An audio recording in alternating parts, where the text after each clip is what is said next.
तो आज अपन चैप्टर शुरू करेंगे कौन सा, मानव जनन, ह्यूमन रिप्रोडक्शन। ठीक है, कुछ बातें जो आपको ऑलरेडी पता है, कुछ बातें जो आपको नहीं पता है वो मैं बता दूंगा। जैसे कि आपको पता होगा कि जो मानव होते हैं वो लैंगिक जनन करते हैं कि अलैंगिक जनन करते हैं, लैंगिक जनन करते हैं कि अलैंगिक करते हैं, लैंगिक जनन करते हैं। ठीक है, तो पहली लाइन तो अपन ये लिखेंगे। दूसरी ये बताओ कि जो मानव जो होते हैं वो अंडज होते हैं कि जरायुज होते हैं, जरायुज। अंडज और जरायुज में फर्क मतलब पता है ना, क्या क्या होते हैं। अंडज का मतलब जो अंडे देने वाले होते हैं, जरायुज का मतलब जो खुद के जैसे ही बच्चे पैदा करते हैं। ठीक है, तो पहली लाइन तो क्या हो जाती है कि जो मानव होते हैं, मानव कौन सा जनन करते हैं भाई, लैंगिक जनन करने वाले,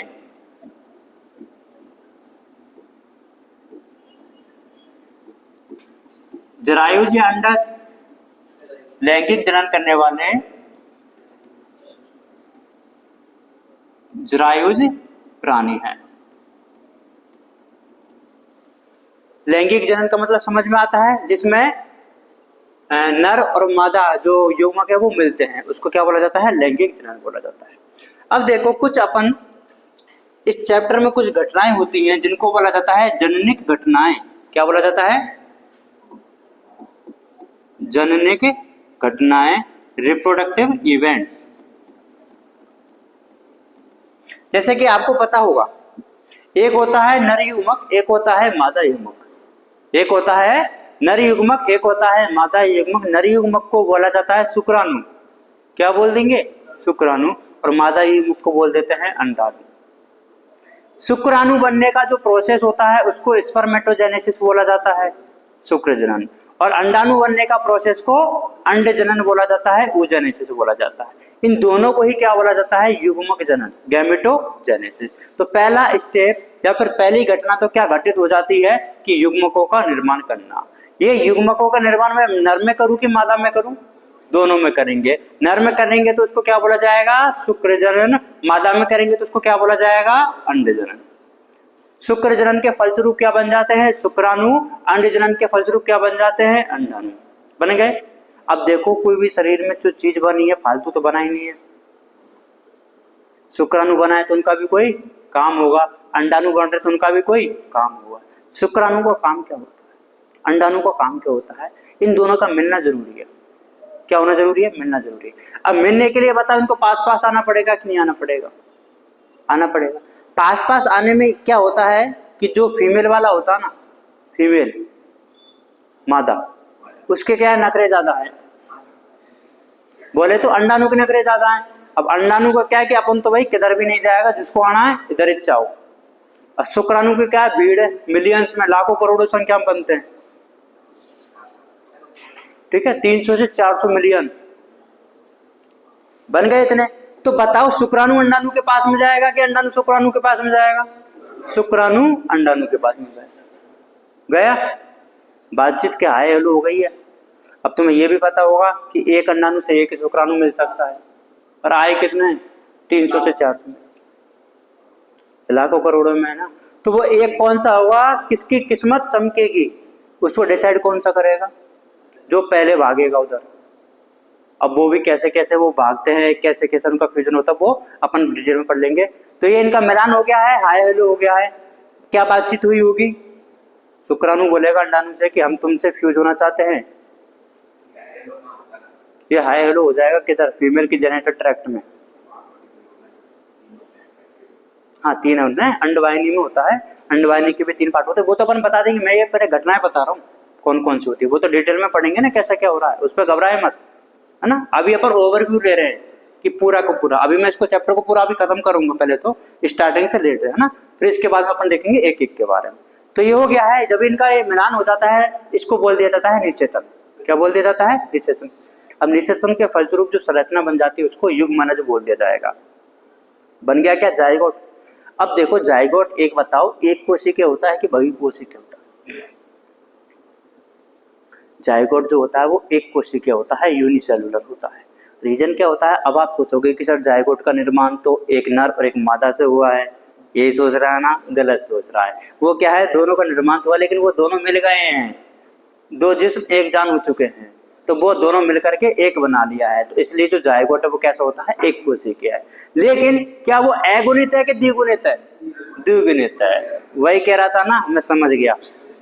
तो ये होता तो एक कोशिकीय है लेकिन होता द्विगुणित है, क्योंकि दो केंद्रक मिलेंगे, एक एन नर का और एक एन मादा का, एन और एन 2n, 2n बोलेंगे तो डिप्लॉयड हो जाता है, द्विगुणित होता है। लेकिन कोशिका तो एक ही है ना, अरे समझे कि नहीं समझे भाई, एक कोशिकीय होता है और द्विगुणित होता है। अब इस युग्मनज में, किसमें, इस जाइगोट में क्या होते हैं, विभाजन होते हैं। क्या होते हैं, विभाजन। उनको बोला जाता है विदलन। क्या बोला जाता है, विदलन। इंग्लिश में क्लीवेज बोला जाता है। और ये जो क्लीवेज होता है, ये जो विदलन होता है, वो समसूत्री ही विभाजन होते हैं। कौन से होते हैं, समसूत्री। अब आप पूछोगे कि सर इसको फिर विदलन क्यों बोल दिया जब समसूत्री बोल रहे हो, तो थोड़ा सा तो डिफरेंस होता है। नॉर्मल जो समसूत्री विभाजन होता है ना, उससे ये अधिक तेज गति से होते हैं, अधिक तीव्र गति से होते हैं, फास्टली होते हैं, इसलिए इनको क्या बोल दिया जाता है, विदलन बोल दिया जाता है। तो डिफरेंस क्या होता है। अब देखो जाइगोट में जब हमने विभाजन करवाया तो एक तो नाम सुना होगा मोरूला। कौन सा ला, मोरूला। उसके बाद में ब्लास्टुला। कौन सा ला, ब्लास्टुला। लेकिन ये जो ब्लास्टुला है ना, ये अपने ह्यूमन के केस में, मानव के केस में, स्तनधारियों के केस में इसको बोल दिया जाता है ब्लास्टोसिस्ट, कोरकपुटी। नाम तो सुना ही होगा। तो जो ब्लास्टुला है, मानव की ब्लास्टुला को कोरकपुटी बोल दिया जाता है, ब्लास्टोसिस्ट बोल दिया जाता है। और इसी ब्लास्टोसिस्ट का गर्भाशय की अंत स्तर से क्या हो जाता है, चिपक जाता है, अंतररोपण हो जाता है। अब अंतररोपण हो गया है मतलब कि गर्भावस्था शुरू हो चुकी है। क्या हो चुकी है, गर्भावस्था शुरू हो चुकी है। गर्भावस्था आपको पता ही होगा क्या छुपा है, 9 महीने की हो जाती है। 9 महीने प्लस माइनस 7 दिन चलता है। 9 महीने प्लस माइनस 7 दिन चलता है। धीरे धीरे भ्रूणीय परिवर्तन होता रहेगा, होता रहेगा। कब तक, 9 महीने तक, जब तक कि गर्भावस्था पूर्ण नहीं हो जाती है। हाँ, मतलब 9 महीने से 7 दिन कम भी हो सकते हैं और ज्यादा भी हो सकते हैं। ऐसा फिक्स नहीं है कि आज से लगा करके डेट लगा दिया 9 महीने का डेट ना। डॉक्टर भी जो डेट देते हैं वो आगे पीछे की देते हैं ना। ऐसा बात है ना कि हॉस्पिटल जाके बैठ गए कि 9 महीने कंप्लीट हो गए, अब क्या कि तुमने टाइम बता दिया था ना, तो वो 7 दिन का ऊपर नीचे चलता है। फिर क्या हो गया है, गर्भावस्था पूर्ण हो गई है। अब जो है अपना कौन, भ्रूण एकदम रेडी है कि भाई गेट खोल दो, अब तो अपन आना चाहते हैं। अब होती है उसकी क्या, डिलीवरी। क्या होती है, डिलीवरी। और बताओ डिलीवरी कैसे होगी, कैसे ऑन डिलीवरी, ओटीपी देना पड़ता है भाई सब।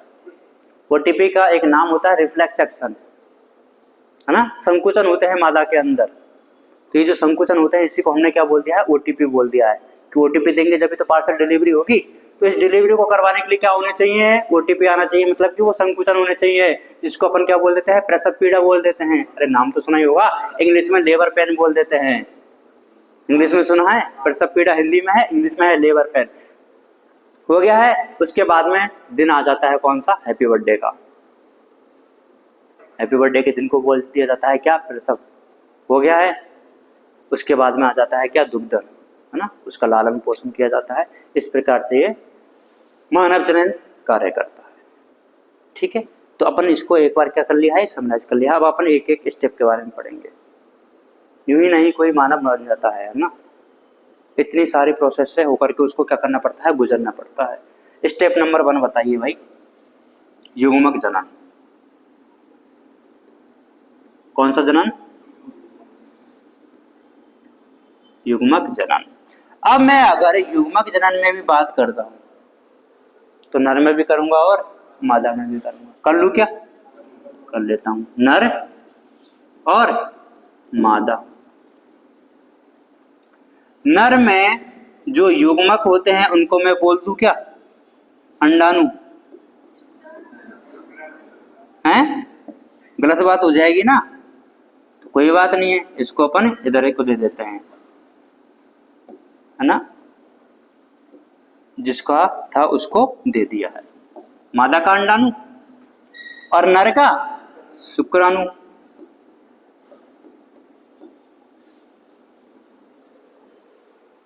अब शुक्राणु अंडाणु के पास में जाएगा कि अंडाणु शुक्राणु के पास में जाएगा, शुक्राणु अंडाणु के पास में जाएगा। भेज दूं क्या, अरे भेज दूं क्या, तुम कहते हो तो भेज देता हूं।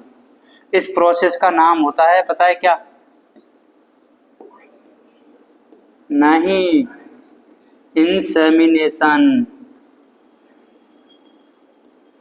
बोले तो वीर्य सेचन। क्या बोल दिया जाता है भाई? वीर्य सेचन। गैमेटोजेनेसिस को बोल दिया जाता है युग्मक जनन। क्या बोल देंगे? युग्मक जनन। और जो नर में होता है उसको स्पर्मेटोजेनेसिस, मादा में होता है उसको oogenesis। यहाँ पे क्या है? स्पर्मेटोजेनेसिस चल जाएगा ना भाई, शुक्र जनन है ना। जहां पे तुम्हें दिक्कत लगे बोल देना, आपस में मत बोला करो, मेरे को बोला करो ना। आपस में बोलते हो कि यार क्या लिखवा दिया मास्टर ने, मास्टर तो लिखवा दिया, तुम बोलोगे तो कर देंगे। ठीक है, तो पहला कौन सा है? युग्मक जनन। दूसरा कौन सा है? वीर्य सेचन। ये शुक्राणु पहुंच गया अंडाणु के पास में, बातचीत हाय हेलो हो गया है, मीटिंग हो गई है, हाथ वाथ मिला लिया है। क्या अब क्या कि वही जो होना था हो गया, क्या निषेचन। तो अब क्या हो जाएगा आगे?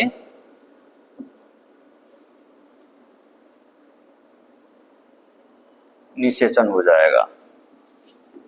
तो वीर्य सेचन के बाद में निषेचन, और निषेचन के फलस्वरूप जो संरचना बन जाती है उसका नाम तो तुम जानते ही होगे, क्या छुपाऊं तुमसे? जाइगोट।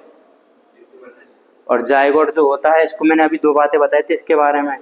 एक तो ये कैसा होता है? यूनिसेलुलर होता है, बोले तो एक कोशिकीय है। और कैसा होता है? द्विगुणित होता है ना। कंफ्यूज नहीं होना इन दोनों में।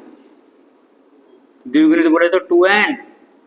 ओके, अरे ओके है ना। 2n है तो इसका मतलब गुणसूत्र कितने? 46 के 23, 46। और n बोल दूंगा तो मैं 23 हो जाएंगे। उनके बारे में बताऊंगा, घबराने का नहीं है।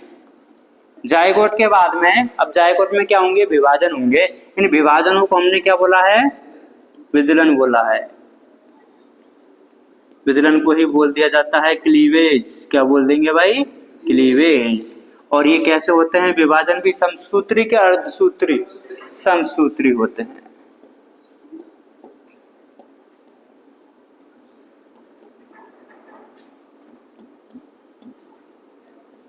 अब विभाजन के फलस्वरूप जो संरचना बन जाती है उसको बोल दिया जाता है क्या? मोरूला। मोरूला के बाद में ब्लास्टुला। लेकिन अपनी ब्लास्टुला का नाम कोरकपुटी, बोले तो ब्लास्टोसिस्ट। हाँ, ब्लास्टोसिस्ट, जिसको बोल दिया जाता है पुट्टी। कोरकपुटी का ही क्या हो जाता है? अब अंतररोपण हो जाता है, इम्प्लांटेशन। नाम तो सुना ही होगा, गर्भाशय के अंत्य स्तर से चिपका जाना। क्या? कोरकखंड क्या होते हैं? ये जो ब्लास्टोसिस्ट जो बनता है ना, इसमें जो कोशिकाएं होती हैं। अब तुमने पूछ लिया तो मैं बता ही देता हूँ फिर, है ना। देखो मान के चलो, ये क्या था अपने पास में? जाइगोट है। ठीक है, जाइगोट में एक कोशिका है। तो ये जब विभाजन होगा ना, तो जाइगोट में एक कोशिका से दो कोशिका बन गई, 2 से 4 बन गई, 4 से 8 बन गई। तो देखो अपन नॉर्मली तो जो समसूत्री जैसे विभाजन मैंने करवाया, उसमें एक कोशिका से दो कोशिका बनती है, उनको क्या बोला जाता है? पुत्री कोशिका बोला जाता है, डॉटर सेल्स बोला जाता है। लेकिन बीजदलन में क्या बोला जाएगा? इनको ब्लास्टोमियर्स बोला जाएगा, कोरकखंड बोला जाएगा। तो कोरकखंड और कुछ नया नाम नहीं है। ये जो विभाजन होकर के नई नई कोशिकाएं जो बनती है उन्हीं को क्या बोल दिया जाता है? कोरकखंड। जैसे कि इसमें कोरकखंड कितने हैं? 2। इसमें कितने हैं? 4। इसमें कितने हैं? 8। ठीक है।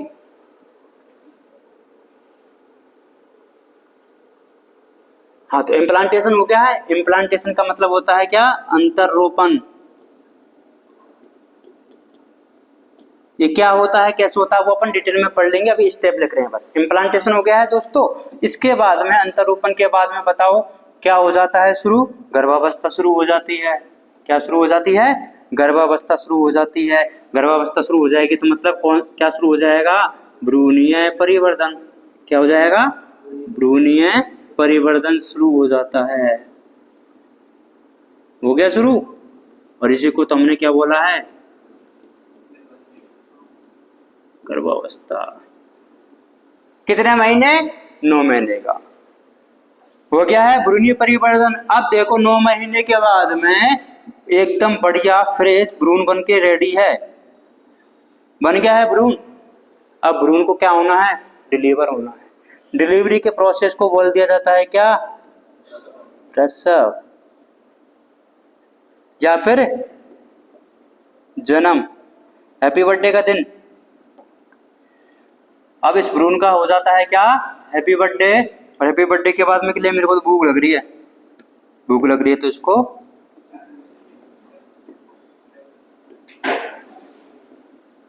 दुग्धन, ठीक है, इसको बोल दिया जाता है लैक्टेशन।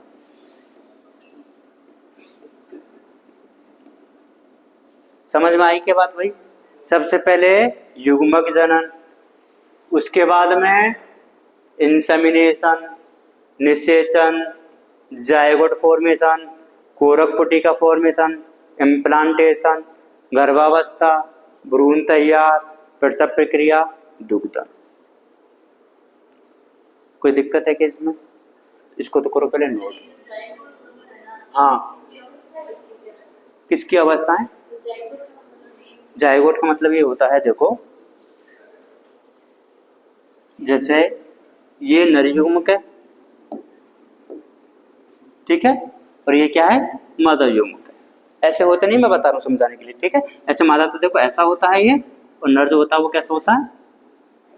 ऐसा होता है। ये आपस में अब मिल जाते हैं, मिल जाते हैं तो क्या होता है? ये इसके अंदर ही चला जाता है और ये पूरा अंदर का अंदर ऐसा बन जाता है। अब दोनों मिल गए हैं ना, तो ये क्या बन गया है? जायगोट बन गया है। तो ये दोनों मिलकर के एक संरचना बना देते हैं, इसको क्या बोल दिया जाता है? जायगोट। हाँ, जायगोट के बाद में जैसे मैंने बताया था ना कि देखो निषेचन हो गया, जायगोट बन गया। अब जायगोट में क्या होंगे? विभाजन होंगे। तो पहले क्या बनेगा? मोरूला बनेगा, उसके बाद में फिर ब्लास्टुला बनेगा, ठीक है, उसके बाद में फिर गैस्ट्रोला बनता है। तो ये अपन ने यहाँ पे जो लिख दिया ना भ्रूणीय परिवर्तन, इसके अंदर ही आ जाती है वो सारी संरचनाएं। हाँ, सब कुछ आएगा ना। ये तो अपन ने बस ये पढ़ा है कि ये स्टेप होते हैं, हर एक स्टेप के बारे में अपन पढ़ेंगे पूरा डिटेल में। इसमें ही ये देखो गैमेटोजेनेसिस में ही स्पर्मेटोजेनेसिस आएगा, oogenesis आएगा, निषेचन कैसे होता है, विनिषेचन कैसे होता है, सब बताएंगे, डोंट वरी, करो नोट। ये तो तुम ये मान के चलो कि अपन इस चैप्टर में क्या क्या पढ़ने वाले हैं वो बताया मैंने एक तरीका ना। क्या नहीं लिखा है?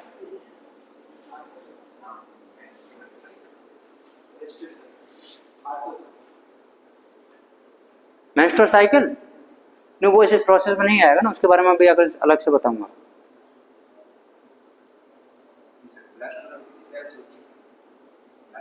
16 से 32, 8 से 16,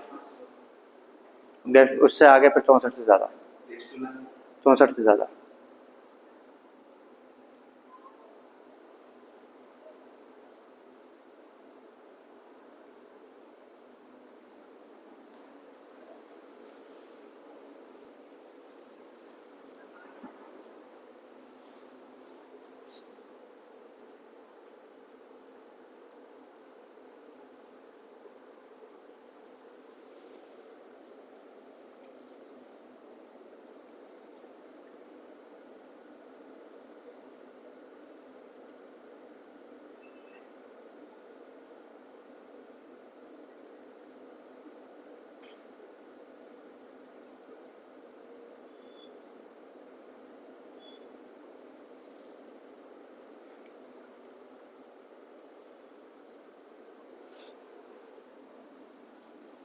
जायगोट को बोला जाता है युग्मनज।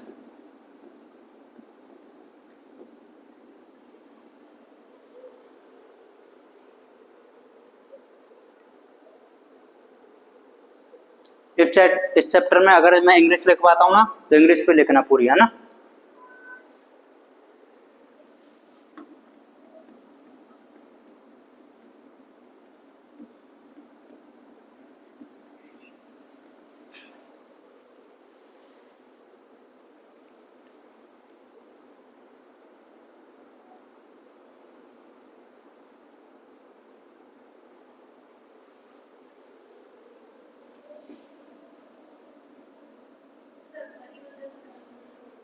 Development, embryonic development.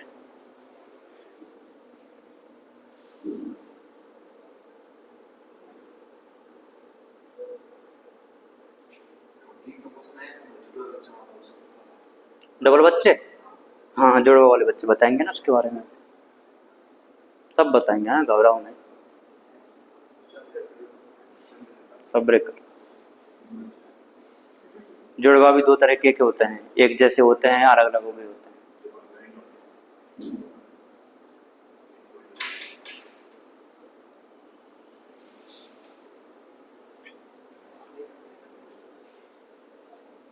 पर सब ये बोला जाता है पार्चुरेशन।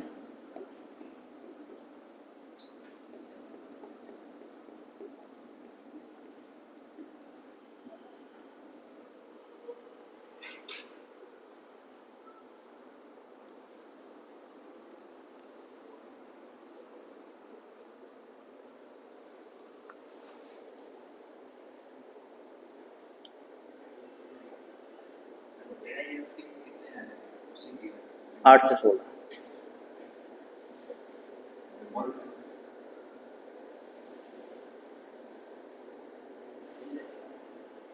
जेड आई एफ में 8 से 16, उससे ज़्यादा हो जाता है IUT। सब बताएंगे ना, घबराए नहीं। क्या हो गया क्लियर? हाँ भाई कर लिया सबने?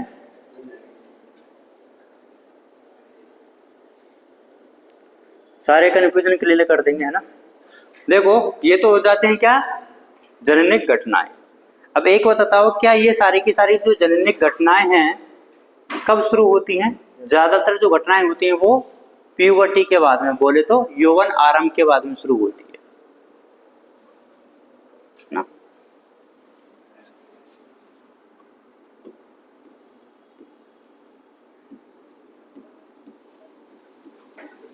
सभी घटनाएं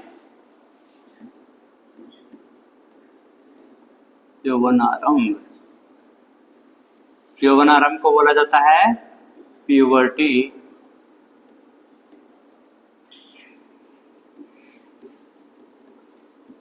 के बाद शुरू होती है। लेकिन कौन सेकंड, लेकिन एक दिक्कत हो जाती है कि इनमें नर और मादा में थोड़ा बहुत क्या होता है, अंतर होता है। क्या अंतर है भी बताता हूं मैं आपको, है ना।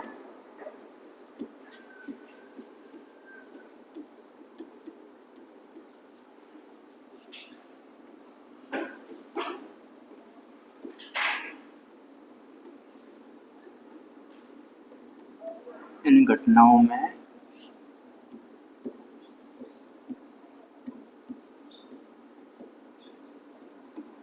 कुछ अंतर होता है। हाँ भाई अब मेरे को ये बताओ, जो नर में युग्मक जनन होता है उसका नाम क्या है?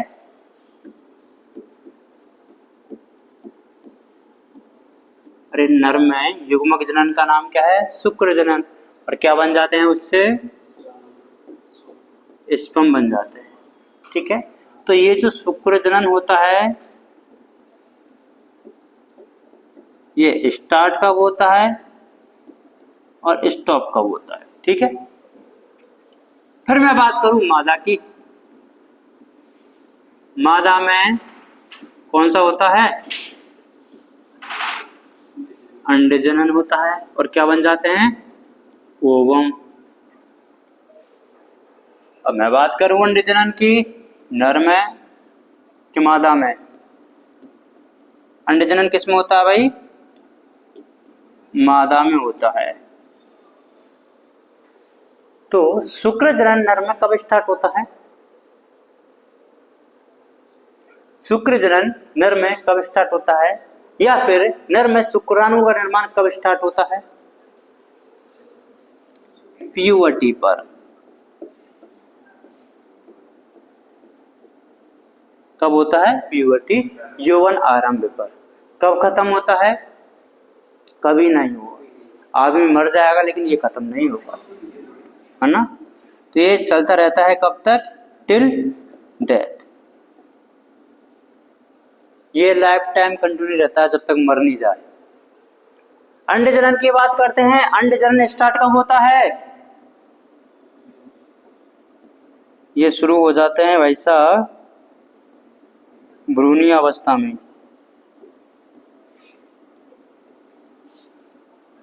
अंदर ही।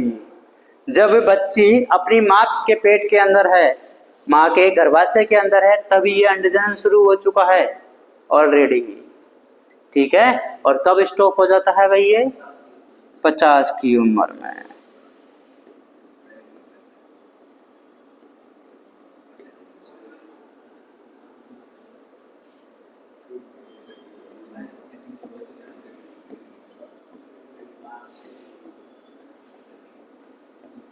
ठीक है, कब शुरू हुआ? भ्रूणीय अवस्था में। कब रुक गया? 50 साल के आसपास। ऐसा नहीं फिक्स 50 हो गया बंद, लॉक लगा दिया, है ना? ऐसा सिस्टम नहीं, मतलब आगे पीछे भी चल जाता है। 50 है तो 45 भी हो सकता है, और 50 है तो 52 भी हो सकता है ना? पर एवरेज अपन ने औसत लेके चला है। समझ गए क्या भाई? तो देखो, सभी जो घटनाएं होती हैं वैसे तो कब हो रही हैं? यौवन आरंभ के बाद में ही हो रही हैं, लेकिन कुछ से अंतर हो जाता है। अंदर क्या बता दिया देखो, नर में जो शुक्रजनन है वो स्टार्ट कब हुआ? प्यूबर्टी पर। अंडजनन कब स्टार्ट हुआ? भ्रूणीय अवस्था में। शुक्रजनन कब खत्म हुआ, कब रुक गया? कभी नहीं रुका, मर जाएगा लेकिन रुकूंगा नहीं। और ये 50 के आसपास रुक जाता है।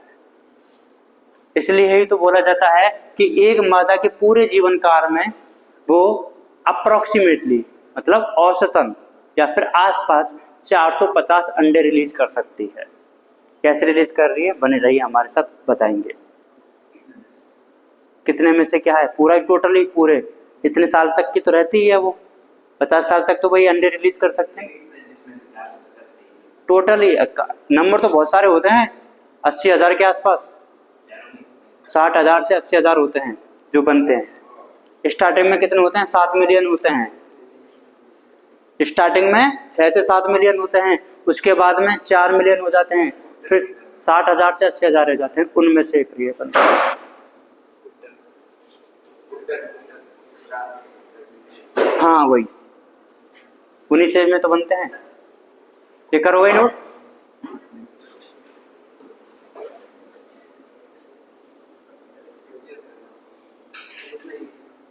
हाँ लिखो आराम से। स्पर्म को शुक्राणु बोला जाता है, ओवम को अंडाणु बोला जाता है।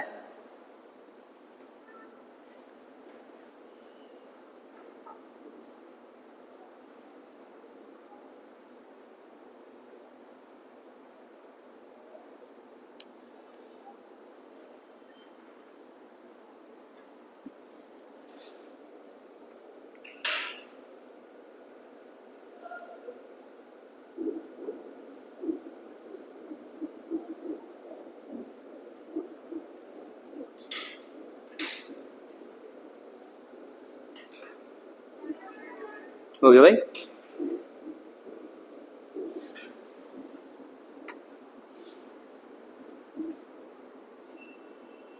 अब एक बात बताओ आप, ये जो शुक्राणु और जो अंडाणु है वो अगुणित है कि द्विगुणित है? अगुणित होता है। अब अगुणित है तो क्रोमोसोम 23 मिलेंगे कि 46 मिलेंगे? 23 मिलेंगे। तो कभी आपने नाम सुना होगा, एक होता है एक्स क्रोमोसोम, एक होता है वाई क्रोमोसोम। ठीक है, कर लिया सबने नोट? आगे अब सुनो, स्पर्म चलेगा ना शुक्राणु की जगह? ठीक है, तो जो स्पर्म है उसमें 22 प्लस एक्स, या तो ये हो सकता है या फिर क्या हो सकता है, 22 प्लस वाई हो सकता है। इधर ओवम में क्या हो सकता है, 22 प्लस एक्स ही होगा बस। अब अगर 22 प्लस एक्स, अपन जो निषेचन की जो बात कर रहे हैं, मतलब ये दोनों मिलेंगे। इधर मेल का है 22 प्लस एक्स वाला स्पर्म 22 प्लस एक्स वाले ओवम के साथ में फ्यूज हो गया। तो कितने हो जाएंगे टोटल? 22 और 22 44, एक्स और एक्स डबल एक्स। तो बताओ नर बनेगा कि मादा? पक्का? तो मैं बोल दूं यहाँ पे कि फीमेल बनेगी? अरे बोल दूं क्या? बोल दिया। अब अगर मैंने ले लिया 22 प्लस वाई और इधर तो एक ही रहेगा ना, 22 प्लस एक्स, जोड़ो 44 प्लस एक्स वाई। क्या बना दूं? तुम कहो तो मेल बना दूं। ये लो मेल बना दिया। अब इस मेल को मेल बनाने वाला कौन है? इस मेल को मेल बनाने वाला कौन है? कुछ अलग है, वाई क्रोमोसोम है। कौन सा है? वाई है। तो इस वाई में ऐसा क्या है कि ये मेल बना देता है, ये नर बना देता है? तुमने भी सुना होगा ना कि अगर मादा का एक्स क्रोमोसोम नर के वाई क्रोमोसोम के साथ में जुड़ रहा है, फ्यूज हो रहा है, संलयन हो रहा है, तो नर का निर्माण हो जाता है। कैसे? अरे भाई कैसे? अगर नर का वाई क्रोमोसोम मादा के एक्स क्रोमोसोम के साथ में फ्यूज हो रहा है, संलयन हो रहा है, तो नर बन जाएगा। किसके? होता ही है। तो वाई क्रोमोसोम में ऐसा क्या है? वाई नर में ही होता है। वही तो मैं पूछ रहा हूँ कि वो नर में तो जो होता है ना, कि पहले नर में था, तो वो पहला वाला जो नर था वो उसमें ऐसा क्या था कि उसने भी नर ही नर बना दी वाई क्रोमोसोम में? देखो हम बताते हैं। 22 प्लस वाई कौन सा है क्रोमोसोम? वाई क्रोमोसोम है।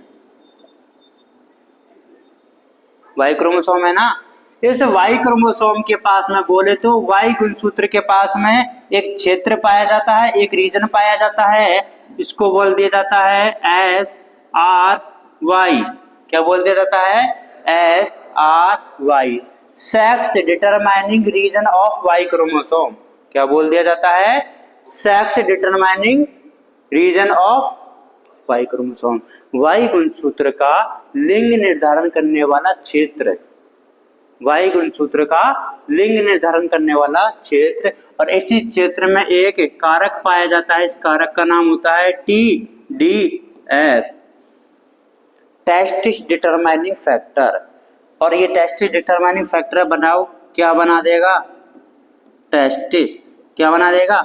टेस्टिस। बोले तो वृषण। अब बताओ वृषण नर में मिलते हैं कि मादा में? नर में मिलते हैं। तो वाई क्रोमोसोम इस तरह से काम करता है और तब जाकर के एक नर का निर्माण होता है। ऐसा नहीं है कि ठीक है वाई बन रहा है तो अरे वाई के अंदर कुछ होता है। अगर मैं बोल दूं क्या? अगर मैं बोलूं कि मैं इसका SRY जीन गायब कर दूं, बना के दिखा दो तुम नर। तो वाई क्रोमोसोम होने से नहीं, वाई क्रोमोसोम के पास में क्या होना चाहिए? SRY होना चाहिए। अरे वाई क्रोमोसोम में लाके दे देता हूँ और SRY हटा के दे देता हूँ, बना दोगे क्या नर? नहीं बना पाओगे ना मेरे दोस्त। तो उसके लिए क्या भी होना चाहिए उसके पास में? ये रीजन भी होना चाहिए। वाई क्रोमोसोम के अंदर ही पाया जाता है। 46 गुणसूत्र होते हैं ना। 46 जब होते हैं तो अपन कैसे लिखते हैं? 44 प्लस, या तो अगर मादा की बात करेंगे तो XX लिख देंगे और मादा नर की बात करेंगे तो XY लिख देंगे। इनमें से लिंग गुणसूत्र कौन से हैं? लिंग गुणसूत्र कौन से इनमें से भाई? ये वाले लिंग गुणसूत्र है। इनको बोला जाता है, और इनको बोला जाता है अलग अलग नाम से। इनको बोला जाता है ऑटोसोम। क्या बोलेंगे इनको? ऑटोसोम। और इनको बोला जाता है एलोसोम्स। एलोसोम को ही बोला जाता है सेक्स क्रोमोसोम, लिंग गुणसूत्र, क्योंकि लिंग के निर्धारण में ये काम नहीं आते हैं। काम कौन सा आता है? ये आता है। अच्छा, नर होगा कि मादा होगा, इसका निर्धारण नर करेगा कि मादा? मादा क्यों कर रही है भाई? मादा कुछ नहीं कर रही है। मादा कुछ नहीं कर पा रही है। मादा के पास में दोनों ही एक जैसे हैं। लेकिन आपने देखा होगा समाज में, किसमें? समाज में महिलाओं को कोसा जाता है, लड़की हो जाती है तो लड़का हो जाता है तो क्या हुआ है, पुत्र रत्न की प्राप्ति हुई है, और लड़की हो जाती है तो अभी होने लगी है लक्ष्मी की प्राप्ति, पहले नहीं हो पाती थी, उनको पता ही नहीं था कि लक्ष्मी भी होती है कुछ ऐसे। उनको ये लगता है कि लड़का हो गया है, दहेज में पैसा आएगा और फिर लक्ष्मी लेके आएगा, उनको ये नहीं पता था कि लक्ष्मी है आपके पास में ऑलरेडी। तो हमारे समाज में लड़का या लड़की होने के लिए किसको कोसा जाता है, महिलाओं को, जो कि गलत बात है कि सही है, गलत बात। तो किसको कोसना चाहिए, बाप को कोसना, नर को कोसना। अच्छा एक बात बताओ, ये नर में क्या है, मतलब नर को ऐसा थोड़ी ना पता रहता है कि कौन सा गुणसूत्र, कौन सा वाला स्पर्म जा रहा है, एक्स वाला जा रहा है कि वाई वाला जा रहा है। कॉमन सेंस की बात है भाई ये तो। नर को भी थोड़ी ना पता है कि कौन सा गुणसूत्र चला गया है, कौन सा स्पर्म गया है। अगर ऐसा ही पता होता तो उसको पता रहता है कि मैं तो, अगर मेरे को लड़का ही चाहिए तो मैं वाई क्रोमोसोम वाले जो है ना स्पर्म उनको भेजूंगा। लेकिन ज्यादा पॉसिबिलिटी किसकी है, नर की है, क्योंकि उसके पास में तो है ना ये जो लफड़ा करने वाला जो दिक्कत है एक्स और वाई का, वो किसके पास में, नर के पास में, इसलिए है। तो महिलाओं को कोसना गलत बात है। तो अगर आपके आसपास के जो समाज के जो लोग हैं ऐसा कुछ बोलते तो आपकी क्या जिम्मेदारी, उनको समझाएं कि भाई हमने आज ही पढ़ा है एक्स और वाई क्रोमोसोम के बारे में, ठीक है।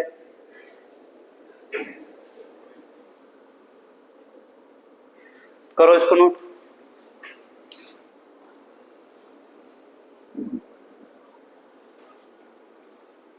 कर लिए सबने नोट? इसका फुल फॉर्म लिख देता हूं मैं।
उनका नाम है ऑटोसोम, जो चुम्बालित होते हैं ना एक जैसे जो होते हैं उनको ऑटोसोम बोल दिया जाता है।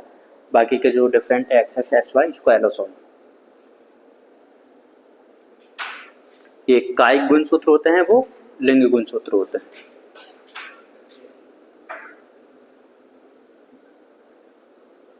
हो गया? तो कुछ नहीं। तो देखो, जो मानव होते हैं वो किस तरह का जनन करते हैं, लैंगिक जनन करते हैं। जरायुज होते हैं कि अंडज होते हैं, जरायुज होते हैं। जो जननिक घटनाएं होती है सबसे पहले उसमें कौन सा होगा, युग्मक जनन होता है। युग्मक जनन का मतलब क्या होता है, युग्मकों का निर्माण होना। अब ये नर युग्मक जो होते हैं उनको शुक्राणु बोला जाता है और मादा युग्मक को अंडाणु बोला जाता है। नर युग्मकों के निर्माण की जो प्रक्रिया होती है उसको शुक्र जनन बोला जाता है, स्पर्मेटोजेनेसिस। और जो मादा युग्मक है उसके निर्माण की प्रक्रिया को क्या बोला जाता है, अंड जनन, oogenesis बोला जाता है। तो oogenesis के फलस्वरूप अंडाणु का निर्माण हो जाता है, ओवम का निर्माण हो जाता है, और स्पर्मेटोजेनेसिस के फलस्वरूप शुक्राणु, स्पर्म का निर्माण हो जाता है। शुक्राणु जो होते हैं वो नंबर में ज्यादा होते हैं, जो अंडाणु होते हैं वो नंबर में कम होते हैं। शुक्राणु भागे भागे चले जाते हैं किसकी तरफ, अंडाणु की तरफ। प्रोसेस का नाम होता है इंसेमिनेशन, वीर्यसेचन। वीर्य सेचन के फलस्वरूप, वीर्य सेचन का मतलब क्या होता है कि जो वीर्य होता है ना, नर के वीर्य का फीमेल की जेनिटल ट्रैक्ट में ट्रांसफर कर देना, पहुंच जाएगा। उसके बाद में हो जाता है अंडाणु और शुक्राणु का संलयन, मिलन, मिटिक, फ्यूजन, इसको बोल दिया जाता है फर्टिलाइजेशन और निषेचन। निषेचन के फलस्वरूप फर्टिलाइजेशन के रिजल्टेंट जो स्ट्रक्चर बनती है हमारे पास में, उसको युग्मनज जायगोट बोल दिया जाता है। और ये जो जायगोट होता है वो यूनिसेलुलर एक कोशिकीय होता है, डिप्लॉइड द्विगुणित होता है। इस जायगोट में ही, इस युग्मनज में ही क्या कर दिए जाते हैं, विभाजन कर दिए जाते हैं, डिवीजन कर दिए जाते हैं। इन विभाजनों को, इन डिवीजनों को बोल दिया जाता है क्लीवेज, विदलन। और विदलन के फलस्वरूप जो संरचनाएं बनती है जैसे कि मोरुला है, ब्लास्टुला है। हमारे केस में जो ब्लास्टुला होती है उसको कोरक पुटी या फिर ब्लास्टोसिस्ट बोल दिया जाता है। और यही ब्लास्टोसिस्ट वही संरचना होती है जो कि गर्भाशय की अंत स्तर से चिपक जाती है। जब ये गर्भाशय के अंत स्तर से चिपक जाएगा, इसी को बोल दिया जाता है कि इम्प्लांटेशन, अंतरोपण। मतलब कि अब गर्भावस्था शुरू हो चुकी है, शुरू। अब गर्भावस्था शुरू हो जाती है और ये खत्म होने में जो टाइम पीरियड होता है उसको गर्भावस्था बोला दिया जाता है या फिर भ्रूणीय परिवर्तन बोल दिया जाता है, क्योंकि इस टाइम पीरियड में क्या हो जाता है, भ्रूण का परिवर्तन होता है। जब भ्रूण का परिवर्तन हो जाता है मतलब अब कंप्लीटली भ्रूण तैयार हो चुका है, तो भ्रूण का निर्माण हो जाएगा। अब भ्रूण को क्या करना है, डिलीवर होना है। डिलीवरी होने के प्रोसेस को क्या बोल दिया जाता है, प्रसव या फिर हैप्पी बर्थडे का दिन। हैप्पी बर्थडे के दिन के बाद में उसका बर्थ हो जाता है, जन्म हो जाता है और एक प्रोसेस कर दिया जाता है, फिर क्या होता है, दुग्धन। ये सारे प्रोसेस होते हैं क्या, जननिक घटनाएं। ये सारी की सारी जो जननिक घटनाएं होती हैं वैसे तो यौवन आरंभ के बाद में होती हैं। कब होती हैं, यौवन आरंभ के बाद होती है। लेकिन दोनों में फिर भी क्या होता है, थोड़ा सा डिफरेंस होता है दोनों में, किसमें, नर में और मादा की घटनाओं में।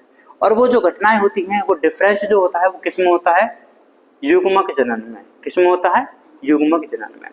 जो नर में जो युग्मक जनन होता है उसको क्या बोल दिया जाता है, शुक्र जनन बोल दिया जाता है। क्या बोल दिया जाता है, शुक्र जनन बोल दिया जाता है। और जो मादा में होता है उसको क्या बोल दिया जाता है, अंड जनन बोल दिया जाता है।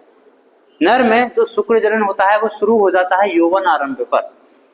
तब हो जाएगा शुरू यौवन आरंभ पर, प्यूबर्टी पर, और खत्म हो जाता है मृत्यु के साथ में। लेकिन मादाओं में, किसमें, मादाओं में जो अंडे जनन होता है, अंडाणु का जो निर्माण होता है वो शुरू होता है भ्रूणीय परिवर्तन में। कब, भ्रूणीय परिवर्तन में। और रुक जाता है, स्टॉप हो जाता है at the age of the 50 years, 50 साल के आसपास ये बंद हो जाता है। तो बताओ डिफरेंस आ गया था ना। तो नॉर्मली तो ये सारी की सारी यौवन आरंभ के बाद में ही शुरू होती है, लेकिन थोड़ा सा क्या हो जाता है, डिफरेंस हो जाता है, थोड़ा सा फर्क हो जाता है, थोड़ा सा अंतर हो जाता है। और ये जो अंतर आता है वो पहले वाले स्टेप में ही आ जाता है। अब मैं दूसरा स्टेप की बात करूं, निषेचन। तो ऐसा तो है नहीं कि निषेचन नर में अलग हो रहा है, मादा में अलग हो रहा है। होगा तो मादा में, तो वो एक ही टाइम पे होता है। जायगोट का निर्माण है वो भी किसमें होता है, मादा में ही होता है। प्रेग्नेंट जो होता है वो नर नहीं होता है, फीमेल ही होती है। कभी कभार आपने सुना भी होगा कि ये मलेरिया वगैरह जो बीमारी होती हैं ये अपन को मादा मच्छर के काटने से होती है। फीमेल एनोफिलीज है, फीमेल क्यूलेक्स है। इसका लॉजिक समझ में आता है आपको? क्यों, नर वाला काट ले तो क्या दिक्कत है, नर मच्छर भी तो होते हैं ना, क्यों हर बारी फीमेल क्यों? इधर भी जब लड़का हो रहा तो भी फीमेल को, लड़का लड़की हो रहे हैं, लड़की हो रही तो फीमेल को कोस रहे हैं। उधर भी वो खून पी रही है मच्छरनी तो भी उसको हो रहा है। क्यों, नर में क्यों नहीं? हाँ, क्योंकि जो कंडीशन होती है, जैसे अपने ह्यूमन के केस में अगर मैं आपसे बोलूं कि कभी नर प्रेग्नेंट हो सकते हैं क्या, नहीं हो सकते, तो वैसे कैसे कि जो उस अवस्था के लिए जो भी सारी चीजें चाहिए होती है वो कहाँ पे मिलती है, फीमेल के अंदर, बॉडी के अंदर ही मिलती है। तो वैसे ऐसी केस हमारे साथ है। समझ गए? नाम सुना होगा ना, फीमेल एनोफिलीज है, फीमेल क्यूलेक्स है, एडीज है, सारी मच्छर मादाएं तो हैं। आएगी खून पी के चली जाती है, कोई दिक्कत नहीं, बीमारी तो होगी। और ज्यादा से ज्यादा क्या है, मर जाते हैं बस, और कुछ नहीं होगा। बीमारी में क्या होता है, मरते ही हैं। अच्छा, बीमार होना अच्छी बात है कि नहीं? अच्छी बात है। तो इलाज क्यों करवाते हुए? अच्छा, बीमार नहीं होंगे तो नहीं मरेंगे क्या? अगर हम कभी बीमार नहीं हो तो क्या मरेंगे नहीं क्या? मर जाएंगे, है ना। तो वो तो क्या है, नेचुरल होती है ना डेथ, वो तो वो नहीं है।